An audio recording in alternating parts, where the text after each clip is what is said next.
পানপাত্র তোমাদের কাছে থাকবে, ইউসকাউনা ফিহা, সেখান থেকে তোমাদেরকে পান করানো হবে এবং তোমাদেরকে পান করানো হবে ওই সাম্মাল সানজাবিলা আইনান ফিহা তুসাম্মা সালসাবিলা, জান্নাতের যে সালসাবিল নামক ঝর্ণা, ওই ঝর্ণা থেকে আমি আল্লাহ তোমাদেরকে পানি পান করাবো।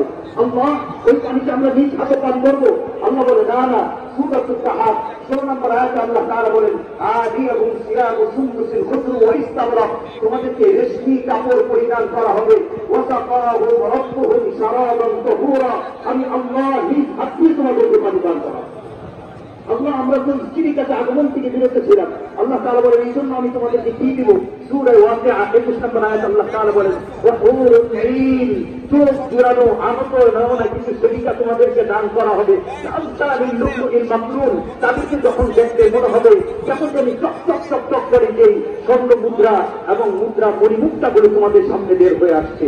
আল্লাহ রাসূল সাল্লাল্লাহু আলাইহি ওয়াসাল্লাম বলেন তোমাদের জন্য এমন সুন্দর ব্যবস্থাপনা রাখা হয়েছে, জান্নাতি রমণীগণ লাউ আন্না আহলাস সামাই ইত্তালাআত আলাল আরদি, জমিনের মধ্যে তারা যদি একটু উঁকি দেয় এবং জমিনটা যদি পুরা কুচকুচে অন্ধকার থাকে, আল্লাহর রাসূল বলেন লা আতাআত মা বাইনাস সামাওয়াতি ওয়াল আরদি ওয়া মা ফীহিন্না, তাদের চেহারার সৌন্দর্য এত বেশি হবে পুরো জমিন সূর্যের থেকে বেশি আলোকিত হয়ে যাবে। ইউরা মুখু সাকিহা মিনাল হুসন, তাদের সৌন্দর্য এত বেশি হবে, তাদের গোশতের ভিতরে রক্ত, রক্তের ভিতরে হাড্ডি, হাড্ডির ভিতরে মগজ, মগজের ভিতরে কি চলাচল করছে, আল্লাহ বলেন এমন শরীরাগণ আমি তোমাদের জন্য রেডি করে রেখেছি। যেহেতু আমার আদেশে খাদ্য থেকে বিরত ছিল, পানীয় থেকে বিরত ছিল, স্ত্রীকে আগমন থেকে বিরত ছিল। সুবহানাল্লাহ বলুন।